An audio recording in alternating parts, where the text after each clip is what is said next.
Hello, this is the Harboring Light. I'm Mary. I give a conservative perspective about the world around me. So, my introductions. Feedback is really important.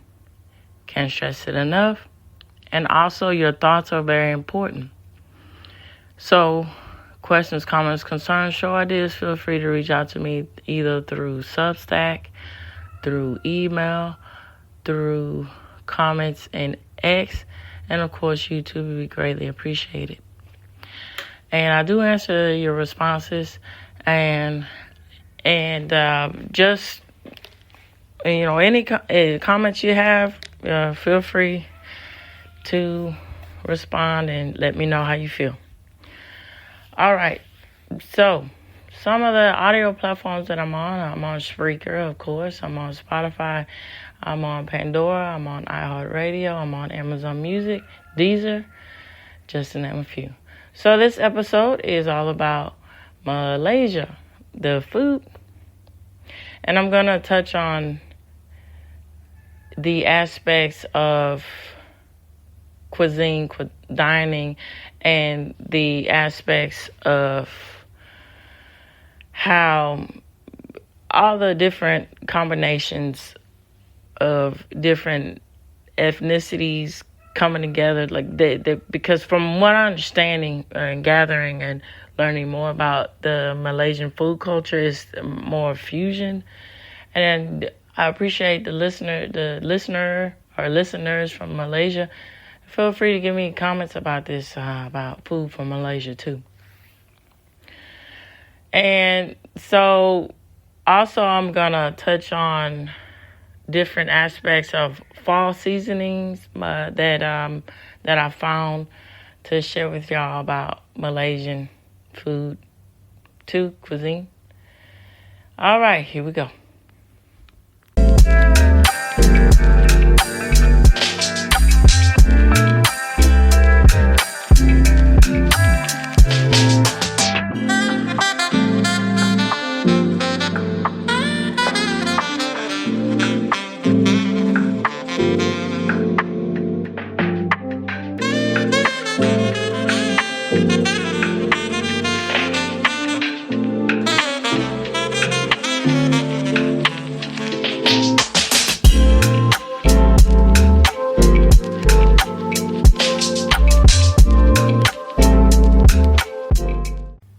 All right, so my thoughts about food, about Malaysia, it's very humbling to me that I have all of you listeners out there and globally listening, and down home from good old USA. I appreciate y'all so much. And then it transcends a lot of the message that I'm trying to do, and I'm trying to keep constant with all of you out there who listen to me, and then other listeners, and to understand that that in our differences, that is uniquely us, that some people want to say it separates us. I think that binds us together, because specifically in food, because sharing an experience about your culture of food that you like and what you don't like, and it's a humbling thing, and it's a pleasant thing to talk about. Because you get, again, and I said this again, I just want to keep reiterating, you get into the heart of the matter of what you value. And then you start to realize through those differences, you see what's in common about what you value. And then even in the differences, you start to see, you learn if you want to. And I think that's something that's a tie that binds. And particularly that what I appreciate about specifically with Asian food and Indian food and other cultures is the spices. That's what tunes me in and brings my attention. And how something as simple as maybe but seasoning with pepper and salt, but you lay on different, maybe a chili pepper or maybe some plum sauce, and it gives it a different perspective. And then, it's just beautiful and wonderful how all these different spices from these different cultures come about, and it brings in new ideas about how to flavor food. And then that's what blows me away a lot with when I discover about new cultures, or all you listeners out there, and then what I've understood before, and then learning even more now is great. And then it's very interesting that with Malaysia, that they are seen as the fusion aspect of they fuse from different different cultures.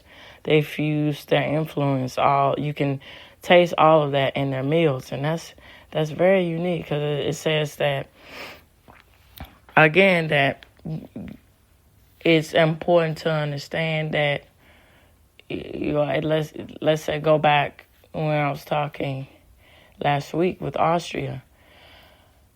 All these influence that it seems like it's just in Austrian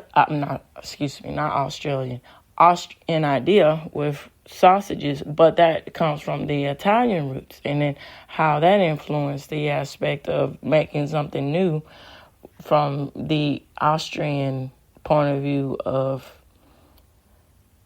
how to put their seasoning and spices and either making it more savory or more sweet with sausages and things like that. And then it's impactful that Malaysia understands that that's nothing to be seen as something strange, or that's something, we have to have a narrow tunnel vision of what we want to eat or what we think about food. Yeah, can't wait to talk about this subject. All right, so those are my thoughts. Here we go. I'm going to get into the facts of everything. Okay, so when I typed in fall foods, Malaysia healthy foods, this is the AI responsive. So it says, in Malaysia, the fall season from September to November brings a variety of nutritious and flavorful foods that align with traditional Chinese medicines, and emphasis on nourishing and moisturizing of the body during this period. Here are some healthy fall foods in Malaysia: sweet potatoes, bok choy, leeks, fish curry, glutinous rice. It's a traditional Malaysian dish. It is made of glutinous rice mixed with coconut milk and cooked in bamboo. This comforting food is rich in carbohydrates, fiber, and nutrition, and it makes it, a soothing option for the fall and fruits. So Malaysian fall season, it is also in the season, fall season of Malaysia. It's also time for various fruits such as durians. And I heard that the durian fruit, particularly the durian fruit, it has that tagline, it smells like hell but tastes like heaven. So it's one of those things. It's quite interesting. And mangosteens, to name a few. These fruits are rich in vitamins, minerals, and antioxidants, and making an excellent addition to a healthy fall diet. So it goes on to traditional Malaysian dishes and their health benefits. So nasi lemak, the national dish, is often served with coconut milk, infused rice, fried artichokes, peanuts, boiled eggs, and spicy sauce. The combination of this provides a generous balance, a mix of carbohydrates, proteins, and healthy fats.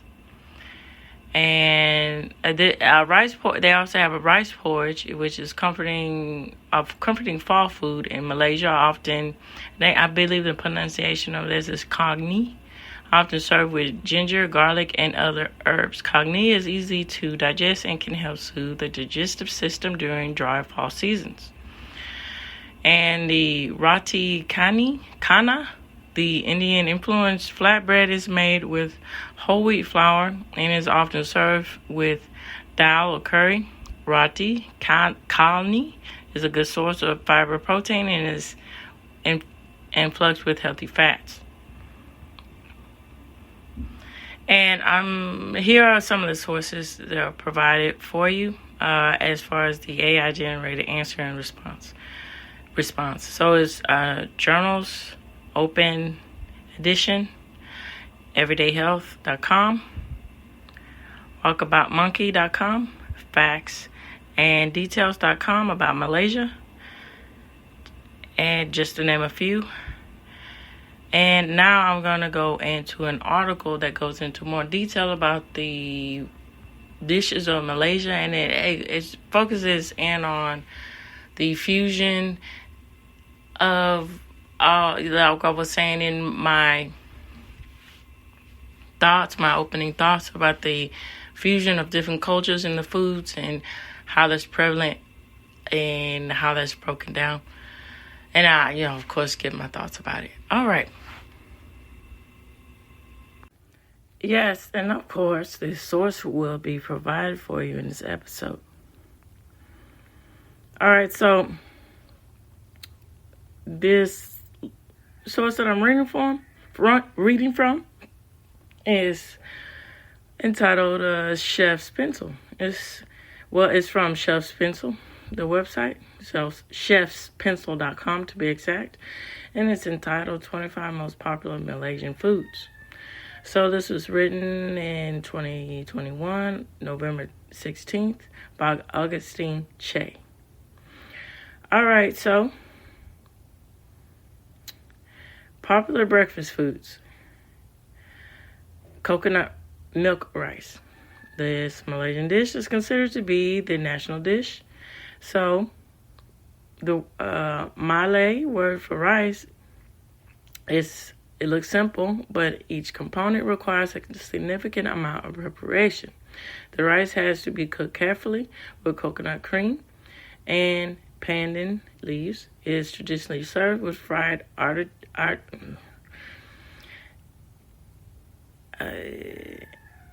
anchovies, that is, boiled eggs, cucumber slices, and a spicy chili-based paste, roti canty.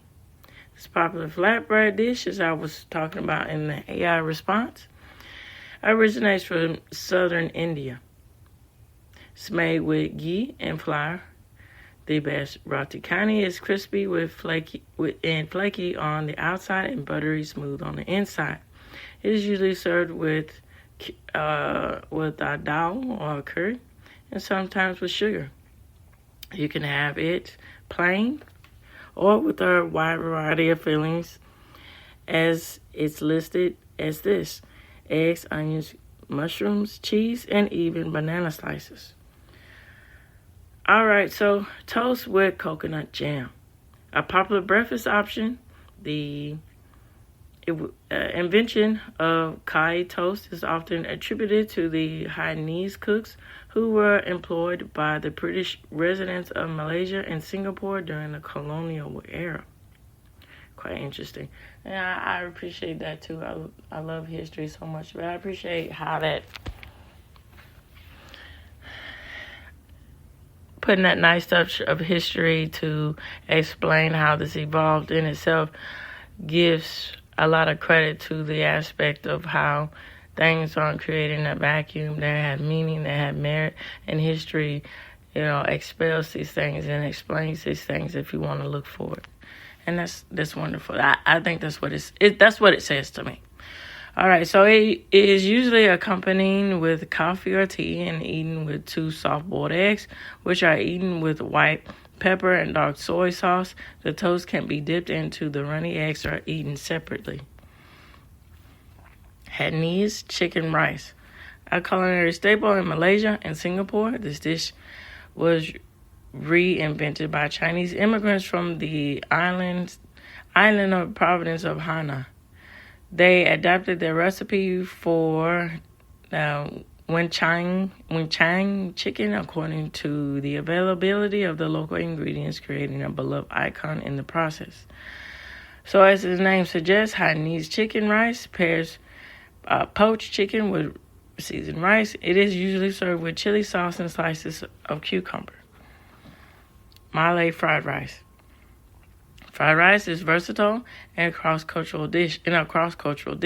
It can be cooked in a wide variety of ways: Chinese style, Thai style, Korean style, Burmese style, and so on. So, kampung, I believe the pronunciation of that, literally translates to village, but nasi goreng kampung generally refers to a traditional recipe that is common in Malaysia and Indonesia. And I have some Indonesian listeners out there, and one or many, more than one. And that's nice, and I like to know y'all, all y'all too, the feedback too. And also when I get to all of y'all, look forward to that too. All right, most of the work goes on to preparing the chili paste. After that, it is the simple matter of frying the rice in shallots, garlic, shrimp paste, and anchovies. And anchovies isn't for everyone, but I do prefer it. I like anchovies. Are nice, and I can see that aspect of it being too salty and everything, but I just think for a flavor palate, it gives a nice touch. All right, so stir fry flat rice noodles. This popular Chinese dish is traditionally stir fried in pork fat, but there are also halal variants for Muslim diners to enjoy. While its recipe seems simple, it takes a lot of skill to fry rice noodles, soy sauce, chili, Balinese prawn, these cockles, and bean sprouts, and a wok over a very high heat. All right, so that being said about the halal and everything, I'm going to read this aspects about Malaysian food. Okay, so let me go back to the top. It says, Malaysia food today generally draws from the culinary traditions of its three main ethnic groups: the Malays, the Chinese, who mostly immigrated from eastern cultural province of the Fujian or Guangdong, and the Indians, who mostly immigrated from Tamil Nadu. So, and I'm going to read up before this, the paragraph before this. Located in the center of South Asia, West Malaysia has long been a key part of the maritime spice trade. Merchants from China, India, and Southern Arab once exchanged their wares for precious commodities like cloves, nutmeg, and pepper at the famed port of Makala, believe. So, tom yam serves as a good counterpart. This sour and spicy soup is popular among Malaysians, but this is an example of fusion foods of Malaysia, but it's widely acknowledged as being indisputably Thai in origin. Many of the other foods on the list, however, are also beloved local favorites in neighboring Singapore, Indonesia, and Brunei. So this gives a good tapestry, as I was saying, about fusion and the aspects of fusion foods. And it says fusion food is the way of life around in Malaysian food. So Malaysian food borrows culinary influence from a wide range of sources, which sometimes makes what counts as local or Malaysian a passionately contested issue, even before the advent of social media.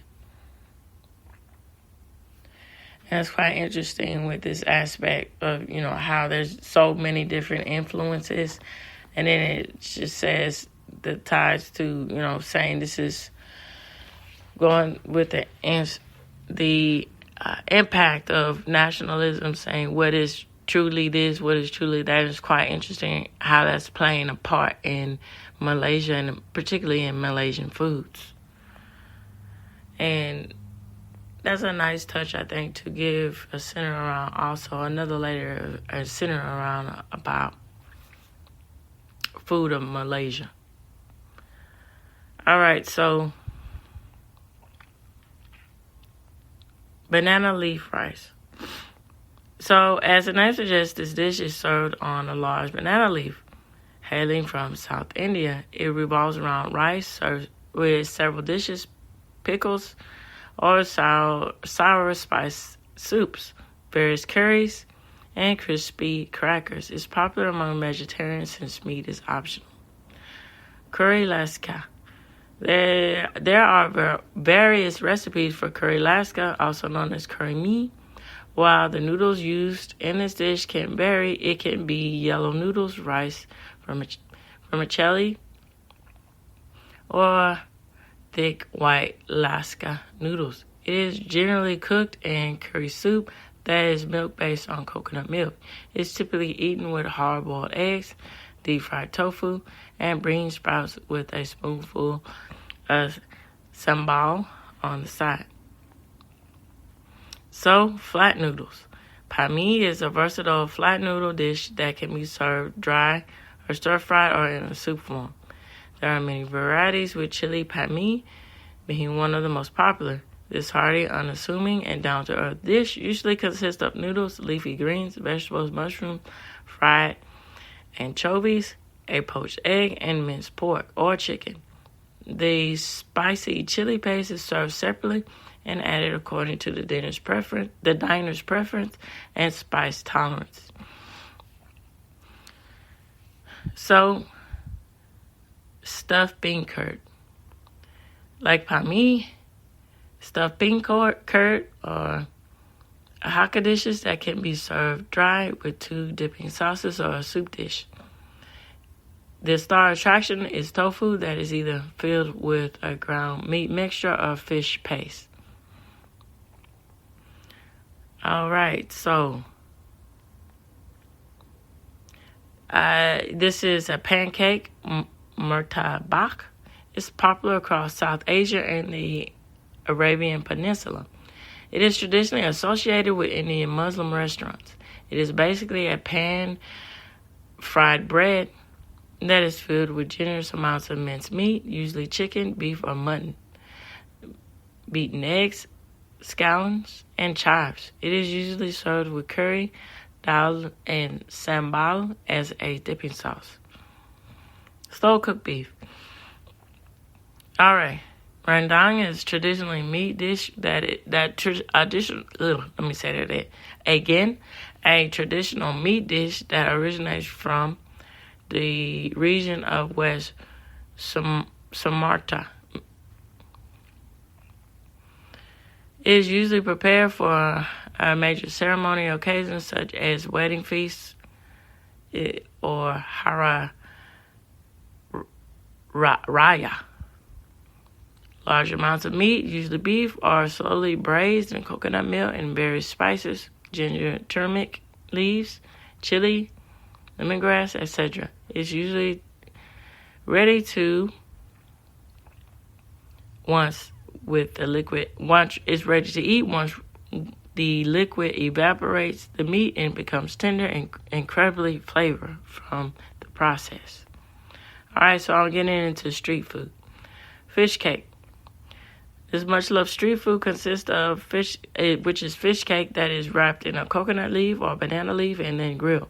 The fish cake is seasoned with chili, turmeric, and lemongrass, giving its characteristic of a reddish-orange color. Net crepes. So, net roti jala, I believe the pronunciation of that translates literally to net bread.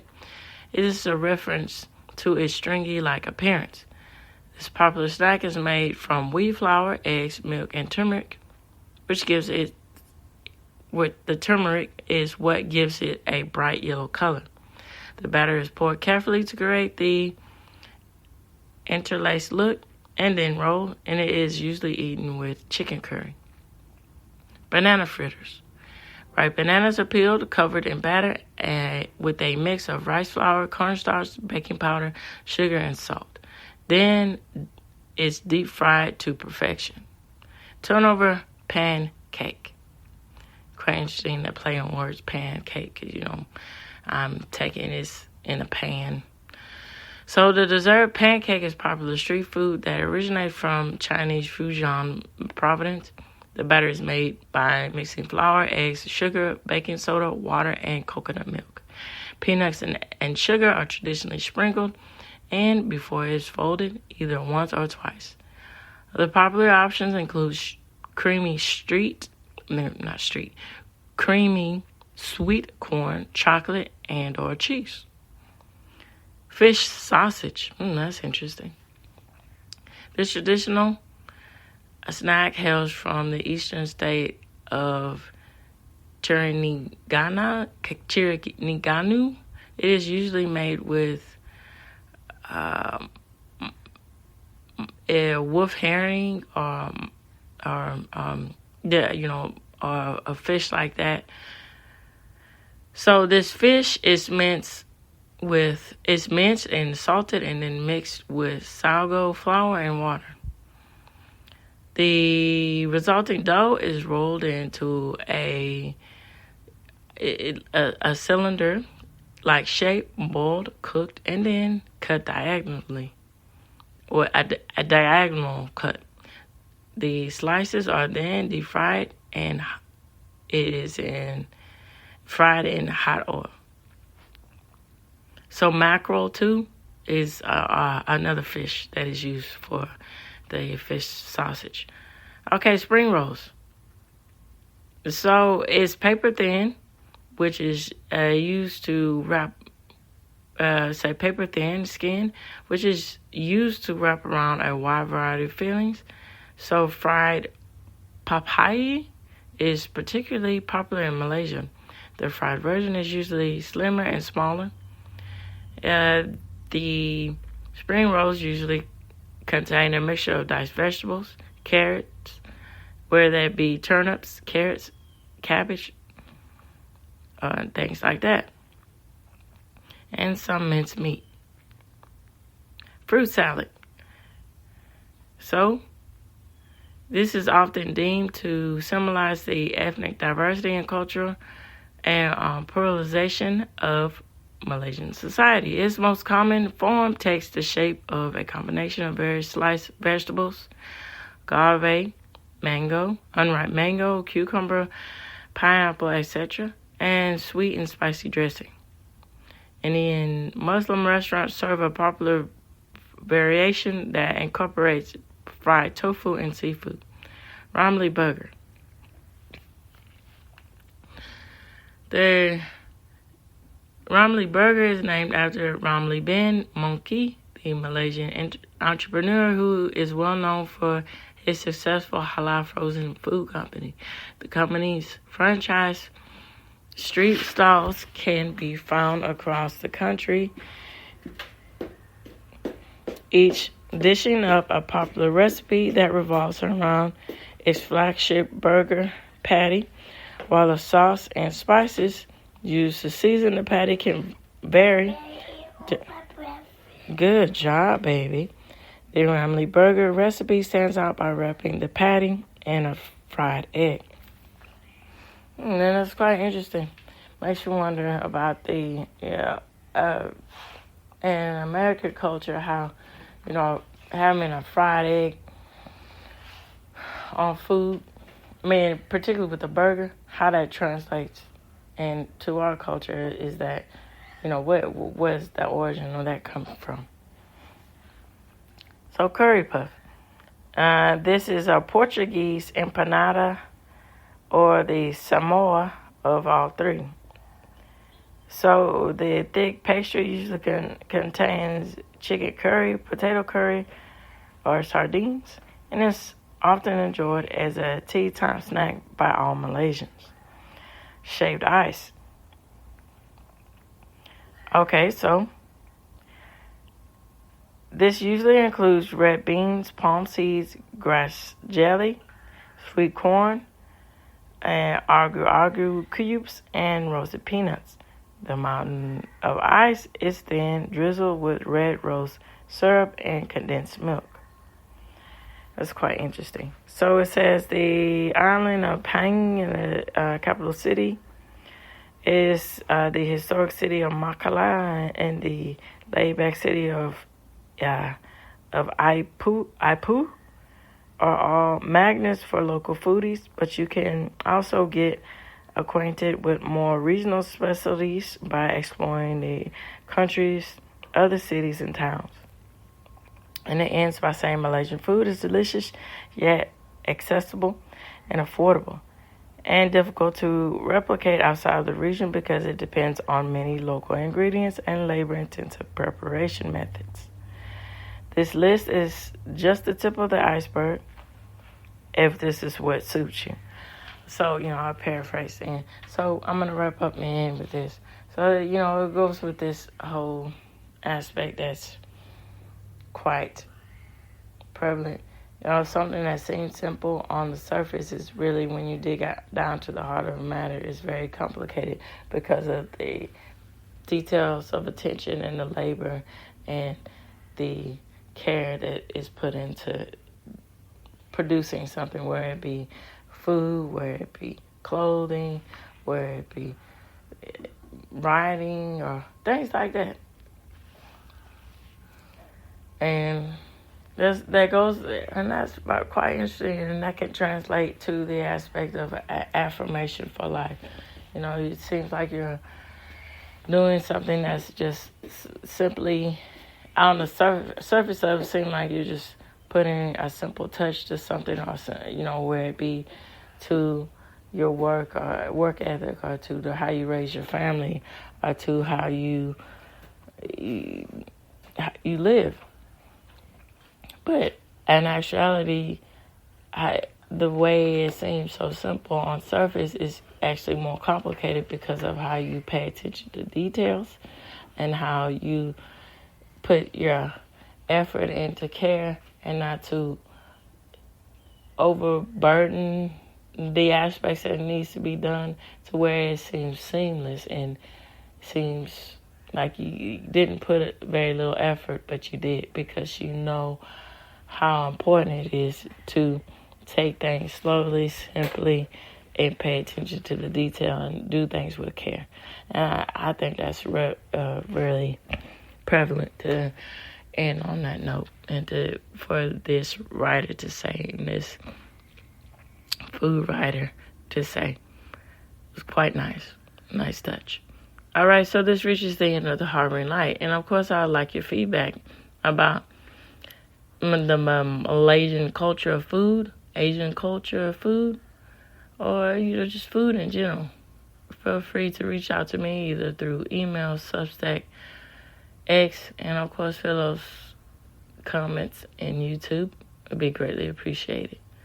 Tune in, turn up, and absolutely take care out there. Bye-bye.